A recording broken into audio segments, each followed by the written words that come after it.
Bonjour, autre recette attendue depuis très longtemps, on s'y est collé, je dis on parce que Florence m'a bien aidé et comme d'habitude elle a perfectionné les recettes et donc il vaut mieux qu'on vous montre sa version de la recette qui est bien mieux que la mienne initiale.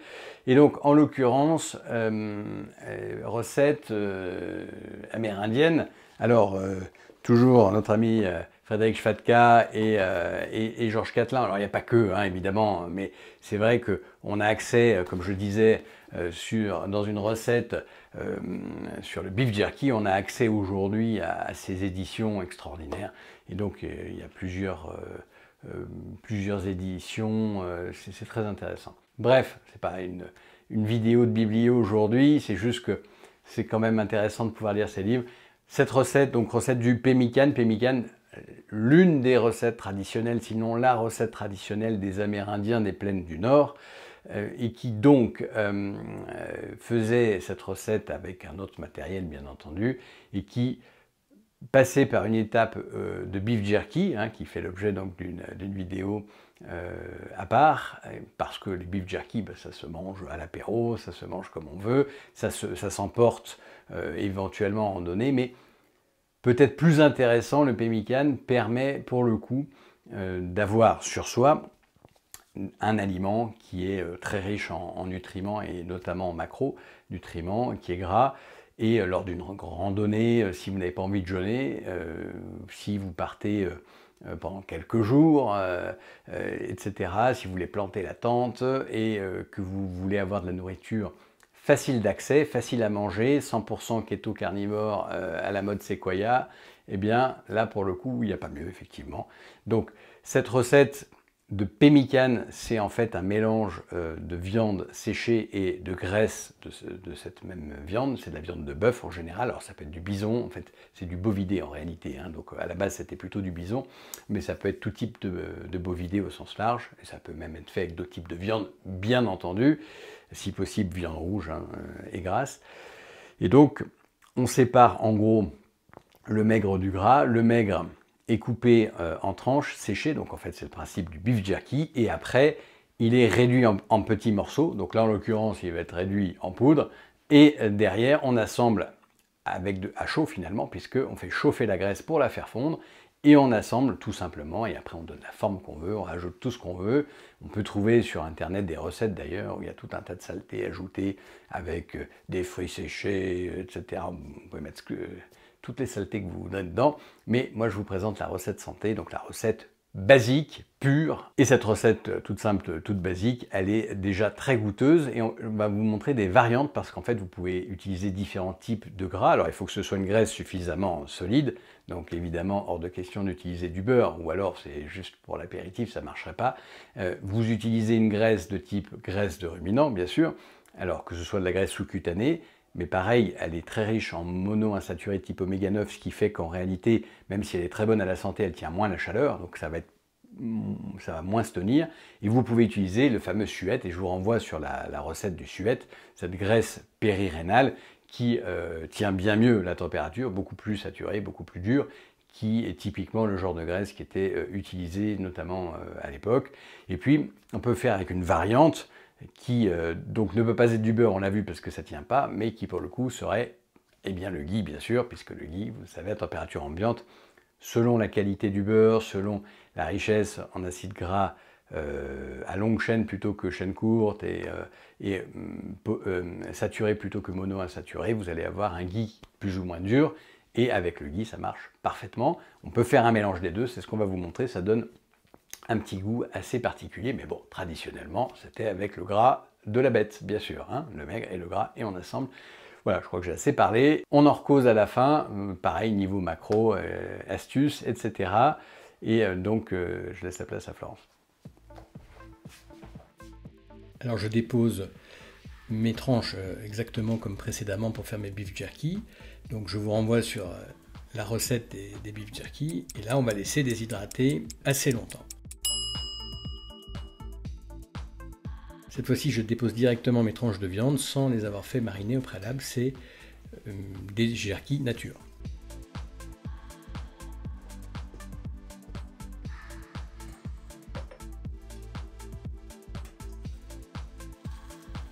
Une fois que mes jerkis sont bien déshydratés, je vais les mettre dans un mixeur. Voilà. Donc c'est assez fin et je vais réduire ça en poudre.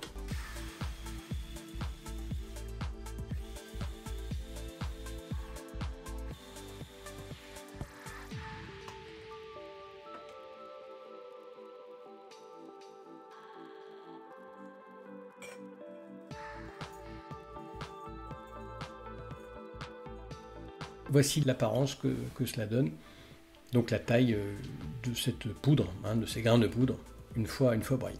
Donc j'en remplis un bocal, je répète l'opération plusieurs fois.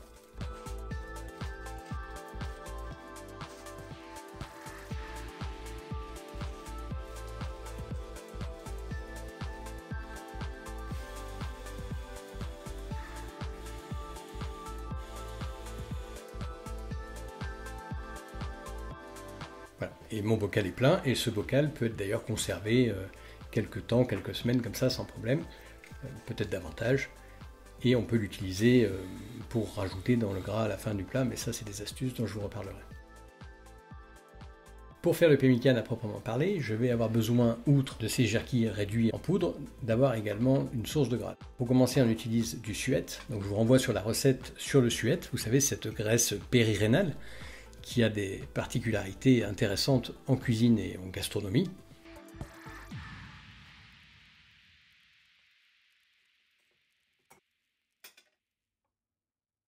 Je fais fondre ce suet. Alors on s'était amusé à le faire sous forme de demi-coquille. C'est plus pratique, mais c'est assez pénible à faire.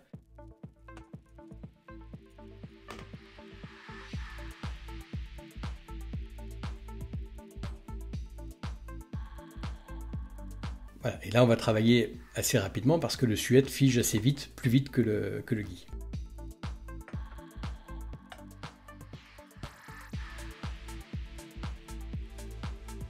Alors, vous voyez les proportions qui s'affichent. Et donc, je mélange sur un mélange 50-50 en poids, on va dire en masse, et donc ce qui va représenter une quantité importante de graisse, mais on en reparle à la fin.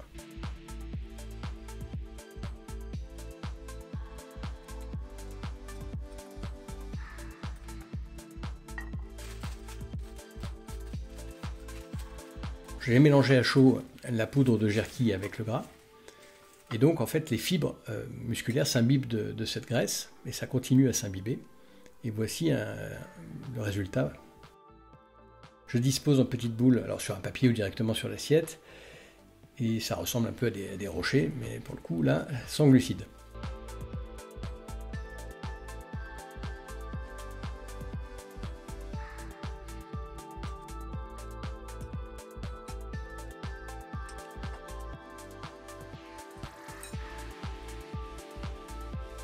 Et voilà la première fournée, donc avec le suet, et je vais la mettre à refroidir tranquillement. Alors, je peux hâter le refroidissement et la solidification en le plaçant au réfrigérateur.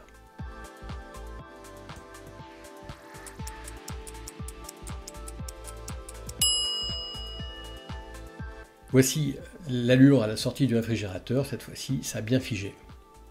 On voit même un peu de graisse en surface. Alors mon ghee, mon fameux ghee, je vous renvoie sur la recette si jamais par miracle vous ne l'aviez pas encore visionné.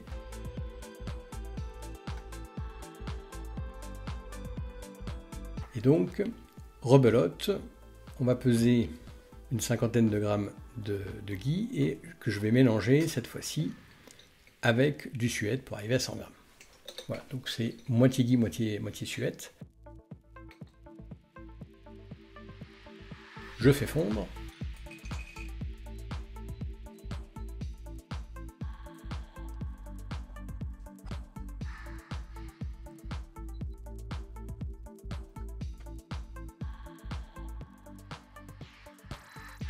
Alors, il ne s'agit pas de faire cuire, de faire trop chauffer, c'est juste de faire fondre, pour travailler à chaud ou au moins à tiède. Voilà, donc je transvase cette graisse et je travaille encore relativement rapidement pour ne pas que ça fiche tout de suite. Donc ça, c'était mon saladier de tout à l'heure. Je fais comme précédemment. Je vais peser à nouveau 100 g de poudre de jerky.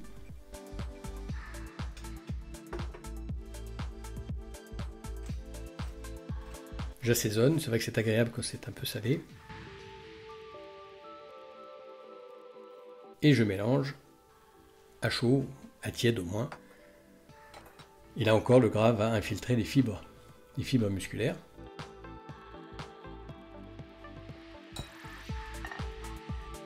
Et comme précédemment, on va disposer soit directement sur l'assiette, soit sur une feuille de papier cuisson. Alors on peut calibrer, avec une petite cuillère par exemple, la taille des rochers de pemmican.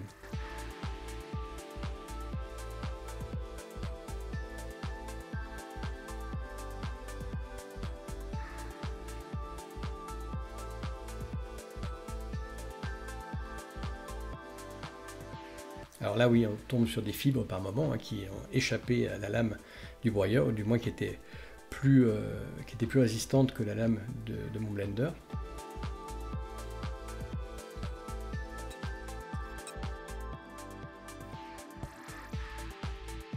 Et voici ces petits rochers qu'on va mettre au réfrigérateur encore une fois.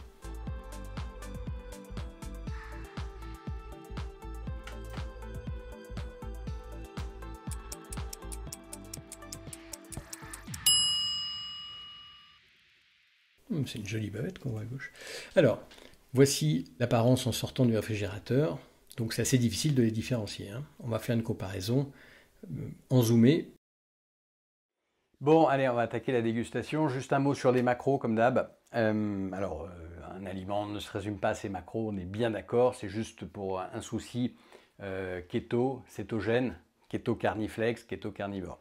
Cette fournée-là correspond au mélange des deux graisses, c'est-à-dire le ghee et le suet. Et celle-ci est faite uniquement avec le suet. On ne voit pas de différence majeure. Ça fige très vite au réfrigérateur.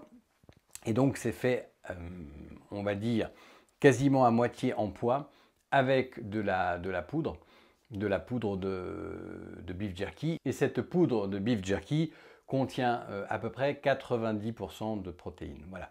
Donc, puisqu'évidemment c'est déshydraté, il n'y a plus d'eau, donc c'est extrêmement concentré. Et comme c'était, là je parlais de ma creuse, donc c'était une pièce qui était très maigre, et bien comme il n'y a pas de gras, il ne va rester fatalement, vu qu'il n'y a pas de glucides, il ne va rester bien sûr que des protéines.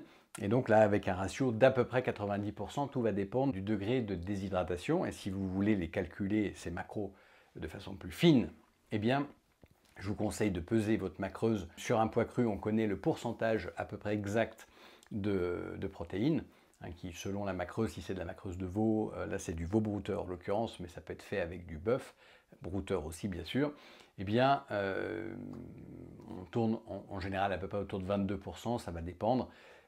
En règle générale, on est toujours dans l'intervalle 20-24 à peu près, donc 22 c'est une bonne moyenne. Donc vous pesez à la fin, une fois que vous avez déshydraté, et vous savez du coup, avec une simple règle de 3, où est-ce que vous en êtes. Il faut ne pas dépasser une certaine quantité de protéines, parce qu'au-delà d'un certain seuil, comme on ne peut pas les stocker, eh bien elles sont désaminées, c'est-à-dire les acides aminés sont désaminés, en gros transformés en sucre, en glucose, et c'est là qu'on peut casser une cétogénèse, vous vous souvenez, j'en parle souvent dans les lives. En revanche, pour le gras, il n'y a pas de limite, en tout cas aucune identifiée à ce jour, jusqu'à des doses de plus de 200 grammes de gras par jour ingérés, qui sont parfaitement compatibles et au contraire, qui même augmentent la cétogénèse. Donc pour résumer sur les macros, à poids à peu près égal de poudre de beef jerky, nature en l'occurrence, et poids égal de graisse, on a 50% du poids total de chacun de ces suchards spéciaux qui est fait de protéines et 50% du poids qui est fait de graisse. Et quand on est à 50-50, eh bien en fait en termes d'énergie, de calories, on n'aime pas parler en calories, on est à peu près dans un ratio 70-30, c'est-à-dire qu'il y a à peu près 70% de l'énergie qui provient de la partie grasse du pemmican et 30% qui provient de la partie maigre, c'est-à-dire en l'occurrence des protéines. Voilà. Donc on est bien dans un ratio keto qui va en gros à peu près de 70-30 et même éventuellement 80-20, et c'est très facile, vous avez vu, d'être sur du 80-20 en termes d'énergie. Cela dit, c'est extrêmement satiétogène, donc vous allez voir au bout de quelques-uns déjà, vous allez être nettement mieux, et il est difficile d'en manger des kilogrammes. Voilà, donc c'est très nourrissant, très intéressant, et maintenant du coup on va goûter ça.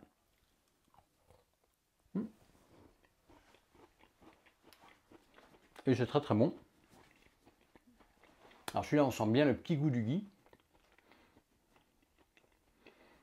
On aurait même l'impression qu'il n'est fait qu'avec du gui pour le gras, alors qu'en fait il y a 50% de suette. C'est beau ces petits rochers Suchard, mais qui ne sont pas ultra transformés et pas du tout sucrés, encore moins industriels.